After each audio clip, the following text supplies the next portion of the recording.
Welcome to another episode of Slamfire. Thanks for tuning in, guys. Remember, you guys can check us out at slamfiremedia.com. We got all our videos posted there, links to BitChute, Rumble, and YouTube. And of course, you can follow us on Gab at Slamfire Media. With that being said, let's just get straight into it. I don't need to waste too much time. I've been kind of holding off on this episode, been putting it off for a while. I had work and things last week and kind of made things a little bit busy, a little unexpected things come up, but no big deal in the sense that I didn't really know how to frame this topic. We had an episode a while back where we kind of talked about fighting, like when is a good time to fight? Like when is a justified time to, now is the time to stand your ground and, talk is over. Now it's time to fight type of deal.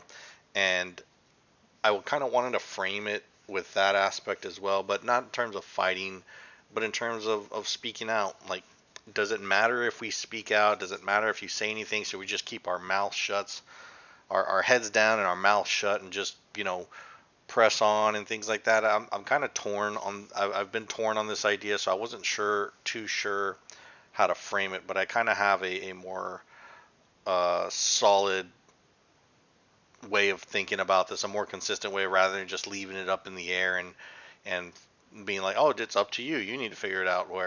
Whereas I want to kind of have a stance on something before I tell you, oh, you need to do this or you should do that, and me not even have a stance on it. But me, I don't know. I don't really have a stance. You can kind of do whatever you want. I don't really kind of like that. I really don't like that kind of structure. So I'm finally able to have an actual stance on this idea of speaking out. So I do have an outline for this, so I'll try to follow this outline as much as possible so I'm not wasting your time and there's at least some sort of structure to this. So in terms of speaking out, so the way I was thinking about this is we have a lot of info coming out, right? We have Ukraine and Russia. We have all these things going on uh, with inflation and domestic problems and just a lot of different things had transpired during those about week and a half that I was out, that we hadn't been posting any videos and things like that. So just a lot of information, things that I've been wanting to talk about, things that I've been trying to understand. We had a release of a bunch of information about the vaccines and Pfizer and Moderna and all, just a bunch of crazy things going on, and it got me thinking. It's amazing how much information we have out there against all of these politicians, against all of these public figures. Yet it's almost like nothing can be done about it. So it led me to this idea of, then what's the purpose of speaking out, right? So I'm going to leave us with this little issue, and I'll come back to it at the end with kind of my stance on it, what I think about it. So this whole episode is about speaking out. So the way that I think about it is, speaking out in some way, you're picking a fight, right? You're basically picking a fight because no one really cares what you think. So you're intentionally throwing your information out there so that either one, someone has to ignore it, or two, they got to deal with it, right? Either way, you're kind of expecting a response. I know there's some of us who say something and we just want to voice our opinion. We don't care what happens. You just need to vent and say something. But generally speaking, in the context of all the information that's out there, and in the aspects of being in the culture war and everything that's going on in society right now, our cold civil war, if you whatever you want to call it, we're trying to we're really doing something so that we can elicit some sort of response, right? So that's why I kind of feel that's like the context of what I mean in speaking out. We're kind of picking fights. So when is it worth our time to pick these fights, right? Because I do strongly believe that we shouldn't try to pick every single fight, because you're just not going to win, right? We gotta You're not going to win every fight, and we kind of have to prioritize which fights are more important, right? Almost like in a war, right? You have to choose certain battles that you're going to prioritize over others, because you're just not going to win every single battle, right? You have to be strategic about it. Same concept applies here. In so the issues that I'm thinking about is, when it comes to speech, is we have like timing, right?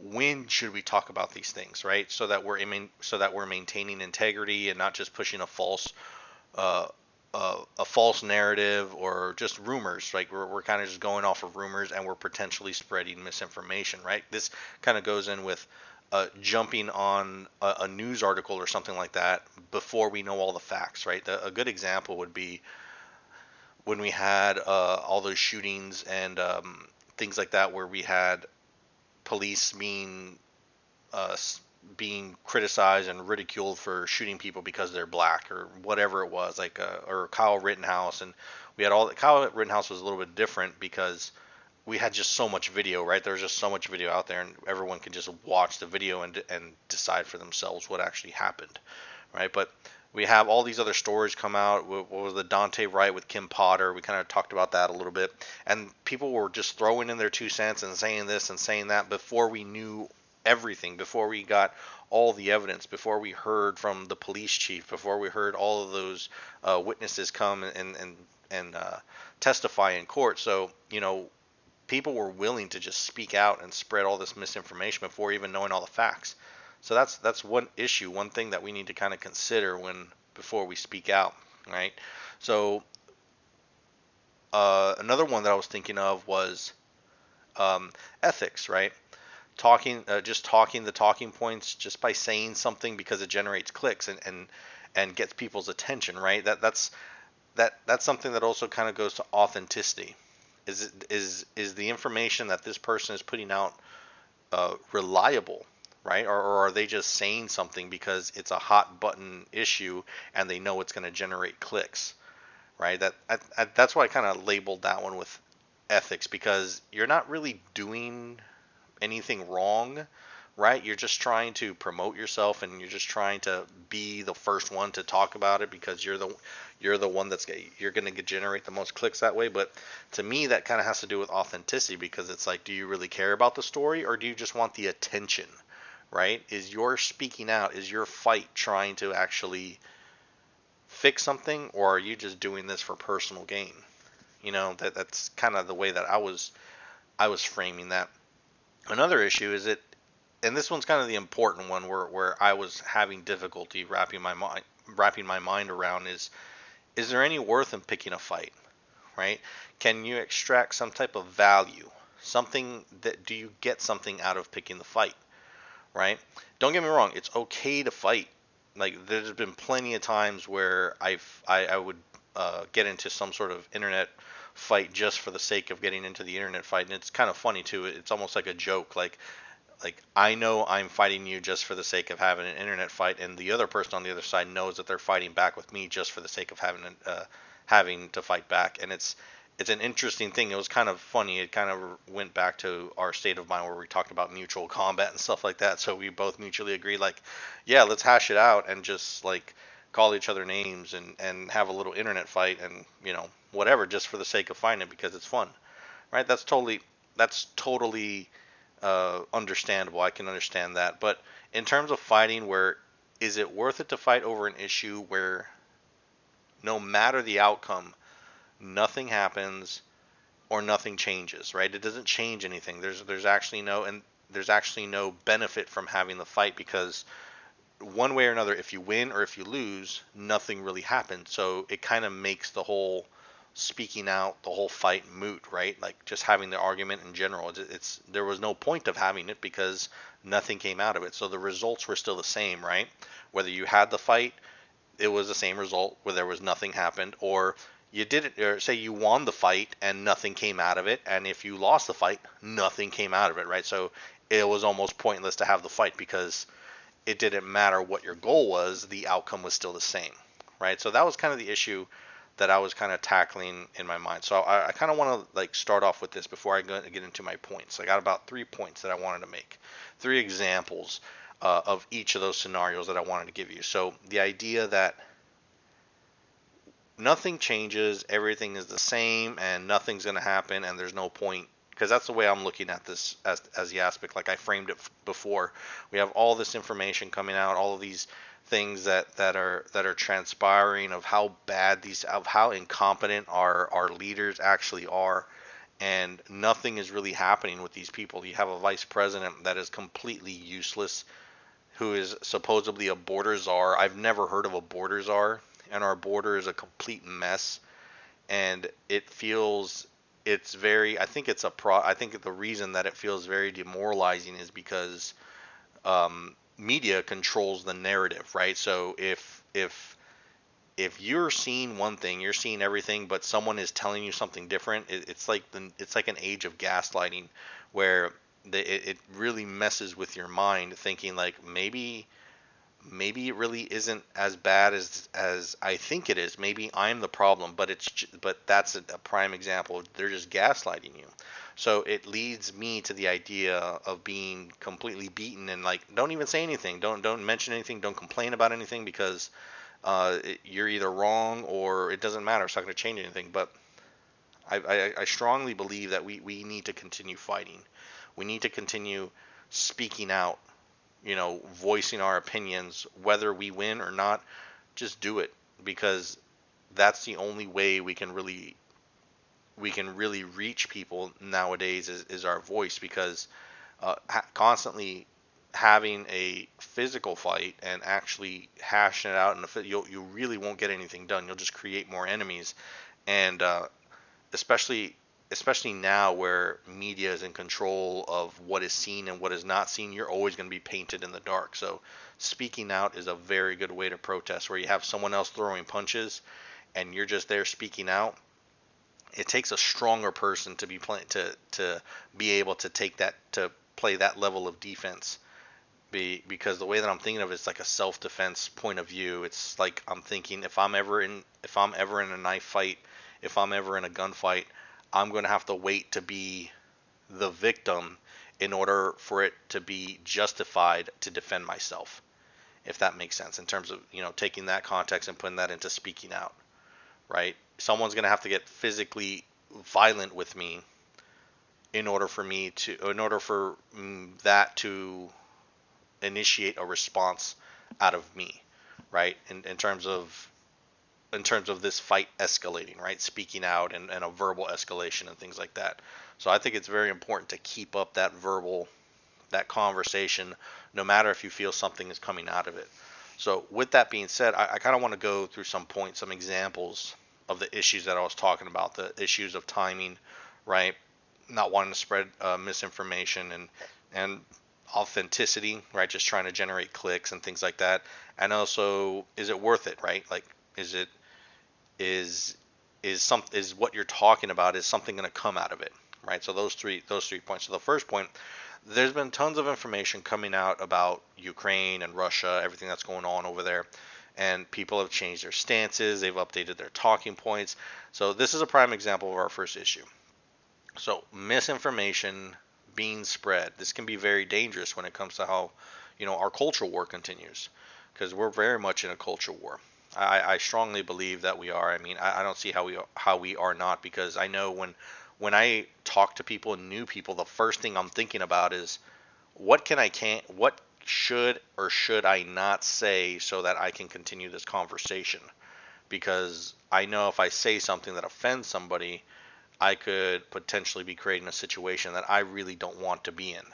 Now, if I wanted to fight and I wanted to initiate something, then I really wouldn't care. But for the most part, I really want to be left alone, and I don't want to do anything like that. But in terms of, the grand general idea of it, the mainstream media and even independent media, they've been working overtime and pumping out as much info as they can get their hands on. So they'll even go so far as to go into rumors, with people talking about how, like, Putin could be suffering from life-threatening condition, and that's why he's doing what he's doing, right? They're saying that he's very sick with some sort of disease or something like that, and he wants to establish his legacy right now by taking over, Ukraine, and bringing back the former Soviet Union and Soviet Russia, however you want to frame it, whatever the talking points are.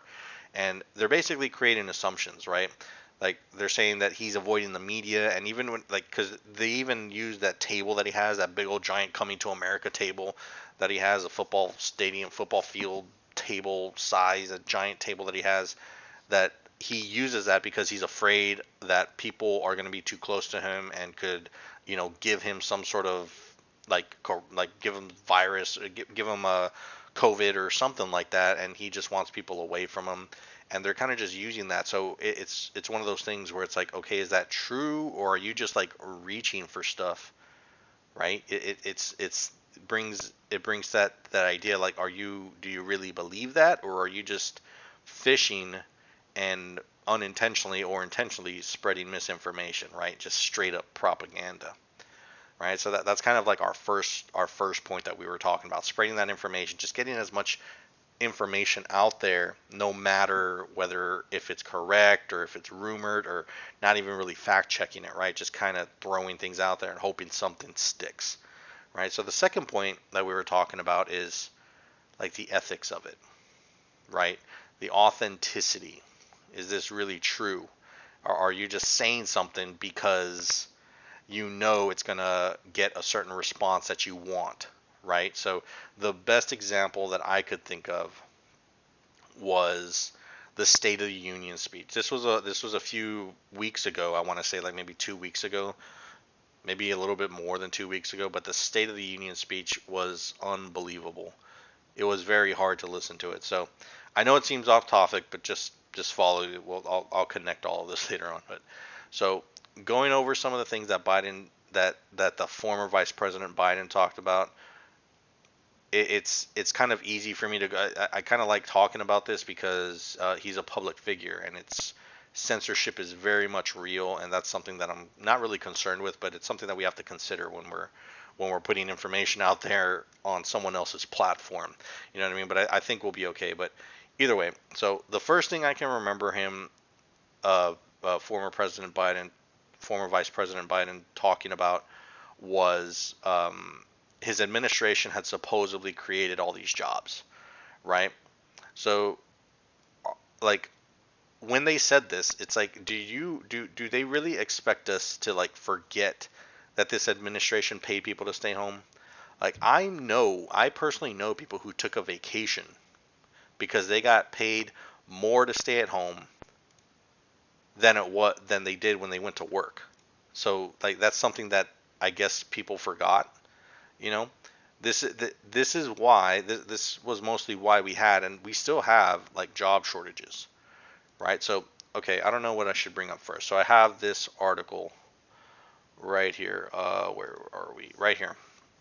So I have PolitiFact pulled up, and they brought it up. So our economy created over 6.5 million new jobs. I even heard Nancy Pelosi uh, state this exact same number, that this administration has created a record number of jobs within its first year or something like that. And it's I think it's complete garbage. I think it's a complete lie. It's one of those things where they're trying to say something because they know jobs is an important talking point. So they want that talking. They want to try to make it sound like it's really good, like that former Vice President Joe Biden is really good on jobs and stimulating the economy and all this garbage, and they're trying to they're really trying to mitigate the disaster that they could potentially have later on this year when it comes to voting and things like that, getting a lot of these Democrats out. So that's a topic for another discussion. But even PolitiFact has it as a half the truth. But I think it's a complete lie. So just real quick, I don't want to go too much into it. We can be here all day or all night. What time is it? Yeah, it's like 9 o'clock at night while I'm recording this. So right here, more jobs were added in 2021 than in any previous year. So this is very what's the word that I'm looking for? They're framing it in a way that's very deceiving. So they use the word right here. Raw numbers. The word that I'm looking for is created. Right here, our economy created. They use this word created. So created means that there was nothing there before, and then something new came, right? Something came in and filled in that nothing, right? First you had nothing, and then something was there, right? Because you created it. You either put it there, you did something for it to exist, right? That's created, right? So our economy created.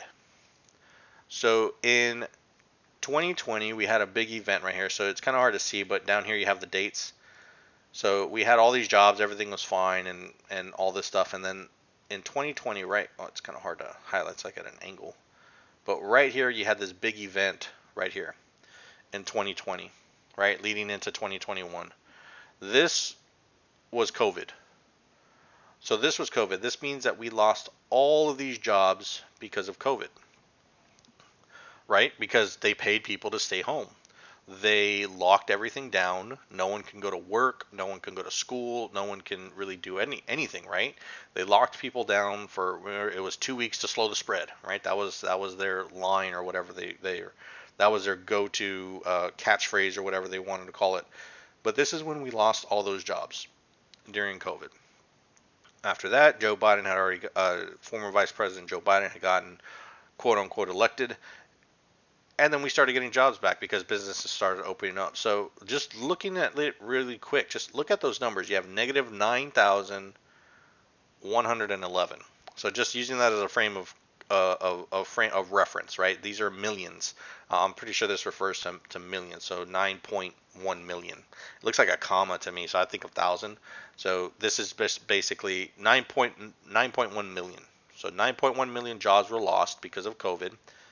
Democrats and all these other politicians, they did this I want to say it was the American Rescue Plan. I forgot which one it was, but they signed a thing. It was like 1.9 or 1.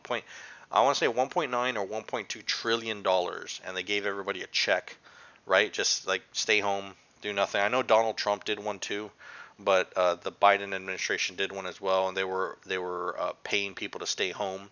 They were increasing the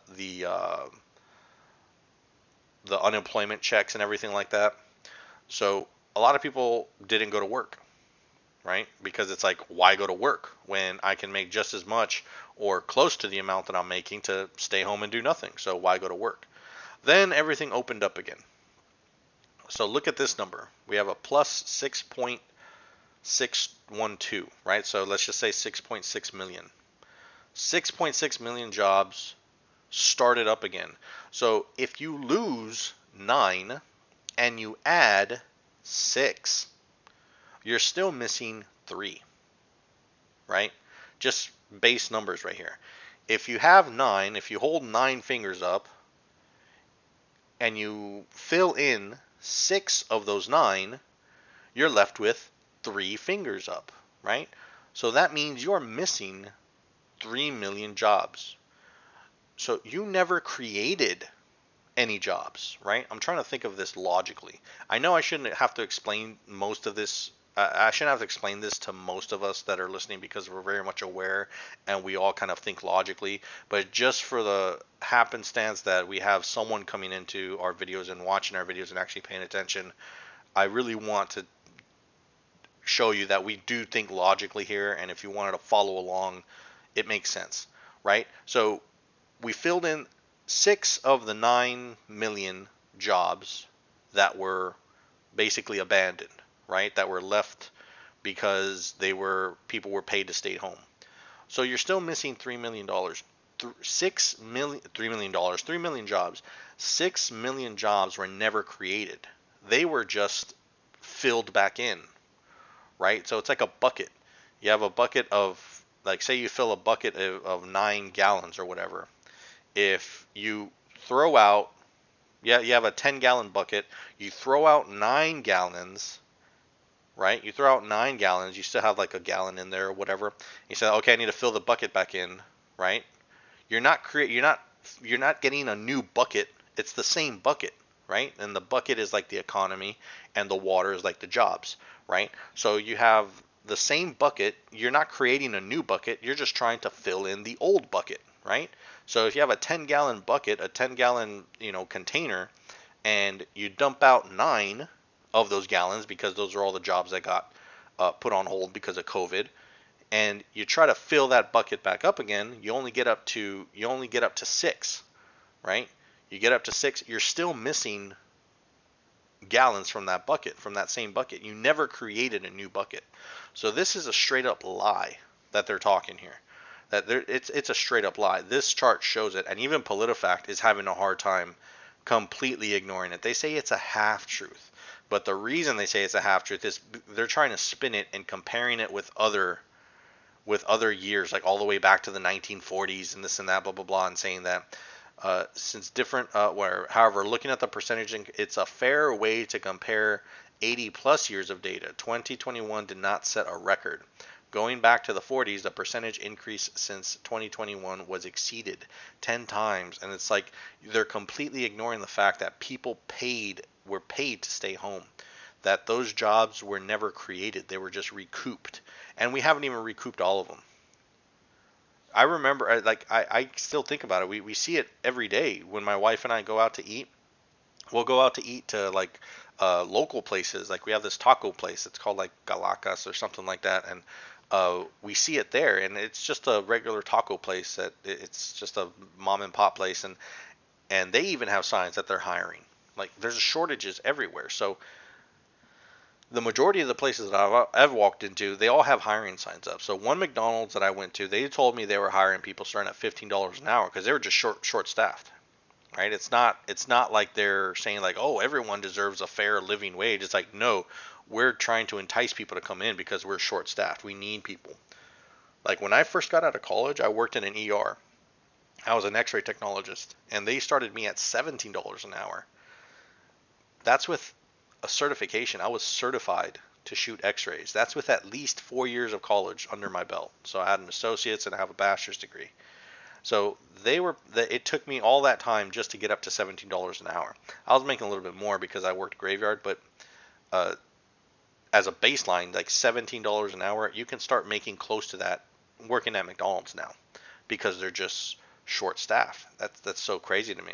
So there was a restaurant that I used to work at. It was called, well, it wasn't a restaurant. It's a cafeteria, and it was called Luby's. I don't know if you guys ever heard this. I think it's a Texas thing. I'm not sure, but I haven't seen a Luby's anywhere else. I believe they're owned by like Fuddruckers or something like that, but they're not doing too good. I want to say they shut down a lot of the Luby's. There's only like one or two that are still open. But anyway, there I was working like when I first started working, I was getting paid like $7.50 an hour, and it's crazy. Now you have kids that can just come up out of the street, come just from the streets. You can just go. You don't have to have any schooling, anything like that. Just straight out of high school, you can already be making $15 an hour working at a McDonald's. And just from my perspective, I think that that's crazy. That's not bad. It's not good. I think in the context of looking at it from how bad the job situation is, right? Using that as an example of how bad a job situation is. I don't want to talk about minimum wage. That's a topic that's a completely different discussion. But in the context of what we're talking about now is that we're in a job shortage, and we're still in a job shortage. These jobs were never created. They're just being recouped, right? So this is a stretch of the truth at best, but it's more of a straight up lie. Right. He also mentioned something about supporting like American made products. He said something like buy American products and support American jobs. He tied this in with basically becoming like America wanting to become more self-reliant so that we don't have to rely on foreign interests and all this junk. And this is a straight up lie. I know this is a lie. I can't give this the benefit of the doubt. This is a straight up lie. So if you really cared about that when you originally said it at the State of the Union, then why did you get rid of the previous administration policies, right? To the point where, in terms of oil, we were exporting oil under Trump's policies. We were shutting down the Keystone Pipeline in like his first 10 days. That alone shows that he doesn't care about American self-sustainability. He's just saying those talking points because he knows that that's what people wanted to hear, right? It's crazy. So like this kind of leads into our third point. So he was saying all these different things that it was literally what Trump was already doing. Trump was doing all this stuff. He was like, he even said something about closing the border, even though he still hasn't given any attention to it. He also mentioned about funding the police. Funding the police. Like, here on Slamfire, we've been having mixed feelings about the police, but the point remains in the sense that they didn't care. They were all about defunding the police. Now all of a sudden they flipped it and say, oh, now we need to fund the police. So to be honest, the former vice president, he was sounding a lot like a Republican. Like it wasn't even a State of the Union speech. It sounded like a campaign speech pretty much, saying that, oh, we're gonna do this, and things are gonna get better. It's like, no, what? How are things now? State of the Union, not future State of the Union, or how the Union's gonna be after we fix all the things that we screwed up, right?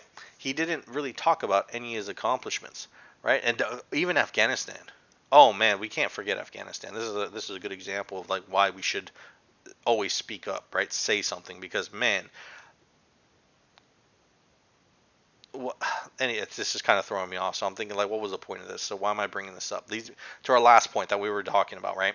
So is it worth fighting this fight, right? The sense that Biden is obviously playing politics, and he's just saying these things that he knows that people just want to hear this. He's not really saying these things because he believes it, right? So it's almost like, what's the point of fighting this fight of speaking out against this when we know that this former vice president he has no idea what's going on, or he doesn't even care what's going on. And either way, it doesn't make a difference because he's not going to do anything, right? He doesn't actually believe these things. So I mean, I don't think we should be making a big deal about it. We should already expect it, right? Because that's the way he's been.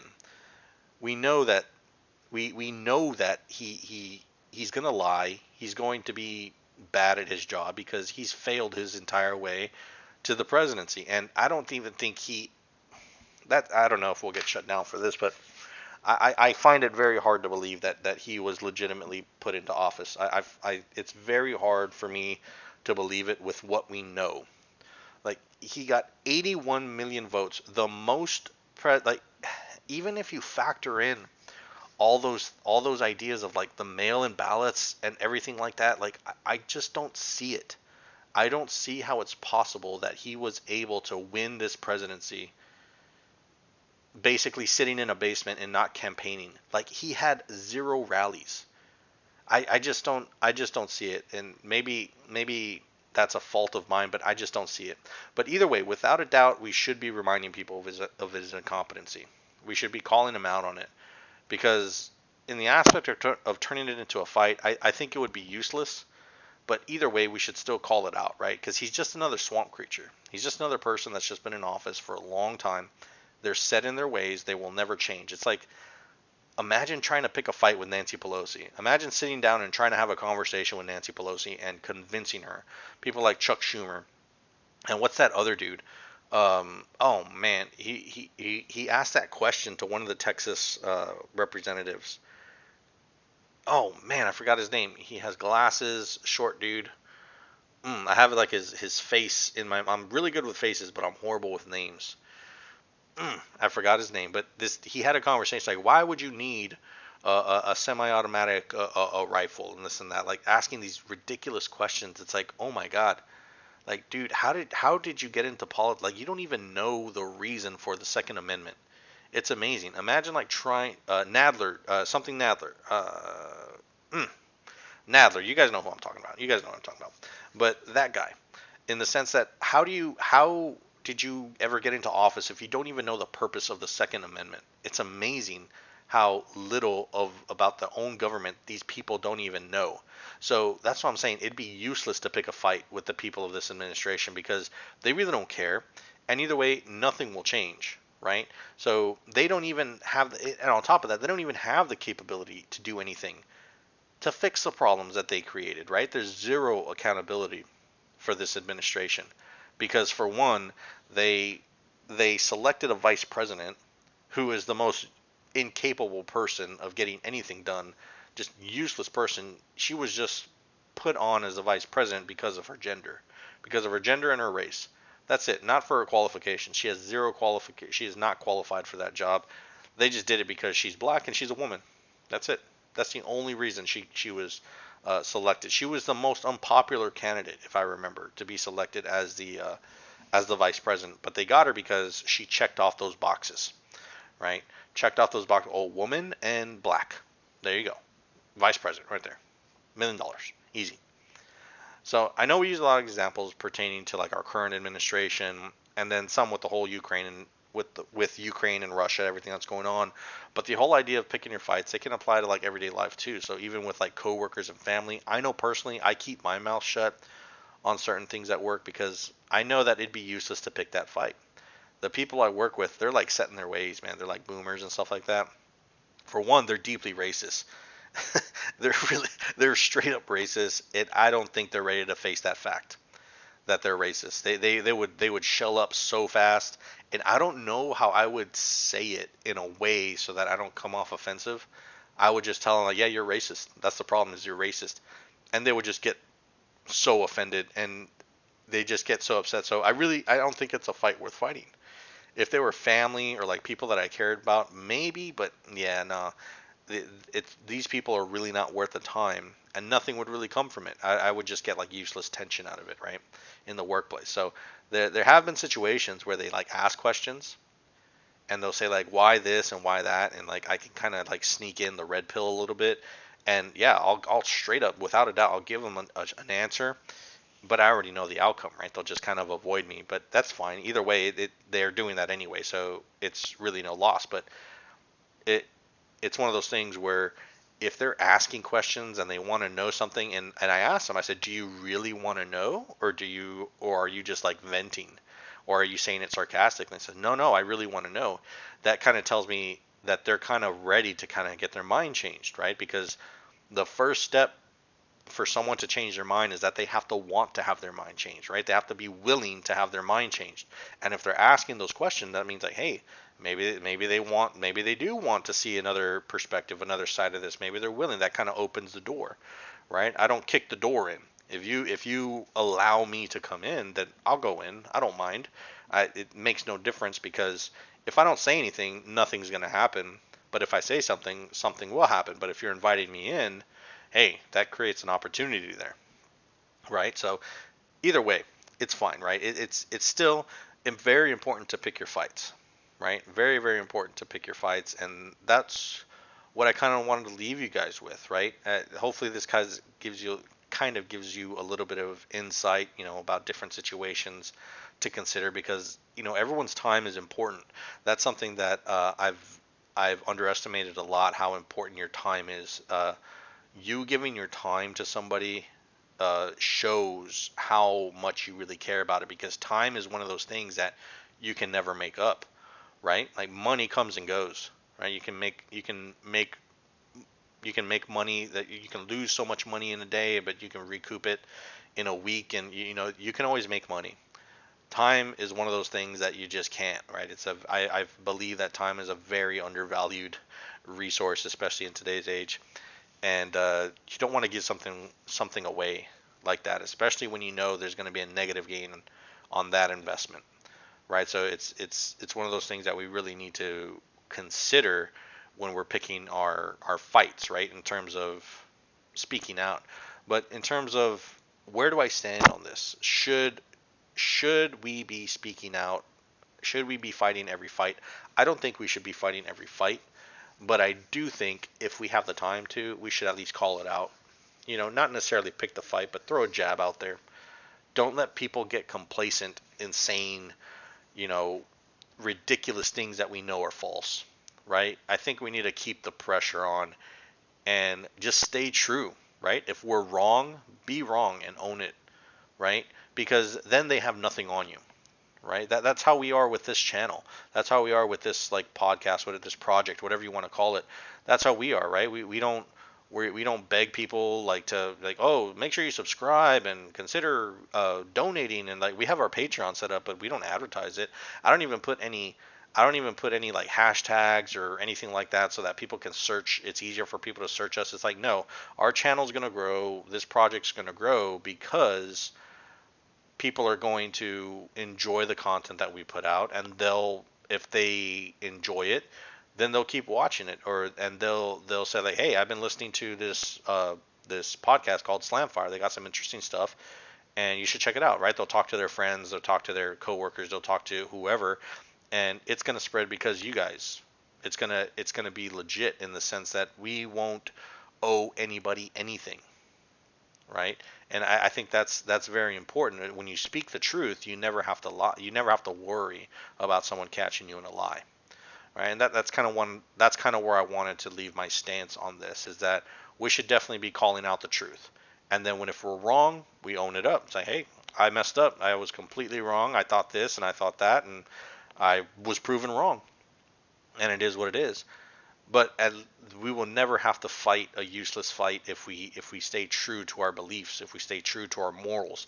And that's something that's a topic for another discussion. But that is something that a lot of us need to kind of come to grips with, is that we're losing a lot of our morality. I think social media has a lot to do with this, and it makes it harder for us to speak up because we feel that it's like they intentionally try to keep us down and make us feel like, look at you, you're nobody to be saying something. Look how look how look how many look at the lack of morals that you have. Look at the type of life you're living. Who are you to be saying anything? And they use that as like a way to completely avoid the argument. Just because I've done some things, or if I've said some things that could be wrong, that doesn't mean I'm wrong right now. You should consider what I'm saying. And if you're avoiding what I'm saying, then that means you have nothing to bring into this argument. So that proves that, at least I have that willingness. It doesn't sound right. I have that, I have that drive in me, that I have that feeling inside that I need to say something. I need to speak out and say something because I know that this is wrong. That's false. That's why it's so hard for me to watch CNN. It was so hard for me to watch the State of the Union. I tried to watch it. It was so difficult. I had to pause every now and then and like take a break, and it's difficult. It's difficult because it's a lie. It's completely untrue, and there's really nothing you can do about it. But in the back, here we are.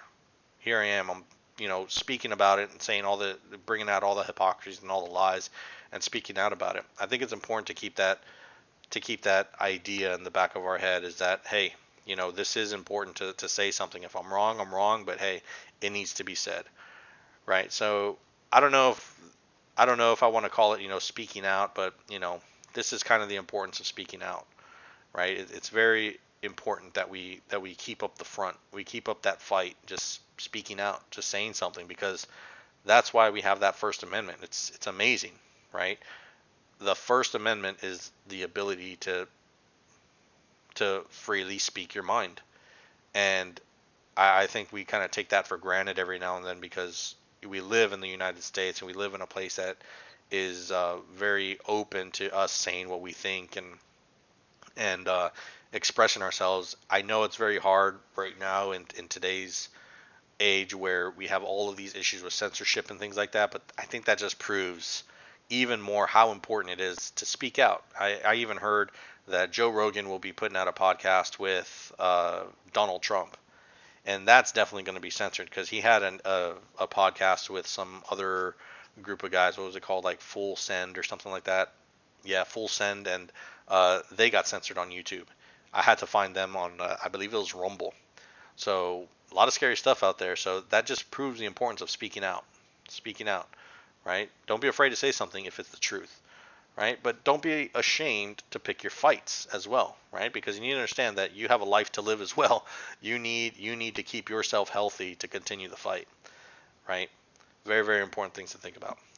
All right, guys. Thanks for listening. I know this one was kind of short. I don't want to make them too long, especially when I have no one to argue with me, go back and forth. And again, I don't really want to make this like a news article type of thing. And this is definitely not a self-help type of podcast, but just something to think about, right? The importance of things, the different aspects of how we can improve our way of thinking, our understanding of the world, and how we can traverse the way our culture is shaping, because it's changing every day, and we need to be able to navigate that in a way that we can maintain ourselves, mentally, spiritually, physically, right? However you want to think about it. But again, guys, really appreciate you guys taking the time to listen to us. Remember, we are at slamfiremedia.com. We have all our videos posted on BitChute, Rumble, and YouTube. And then, of course, if you guys want to do that whole social media thing, we are on Gab at Slamfire Media. Thanks for watching and listening. Take it easy.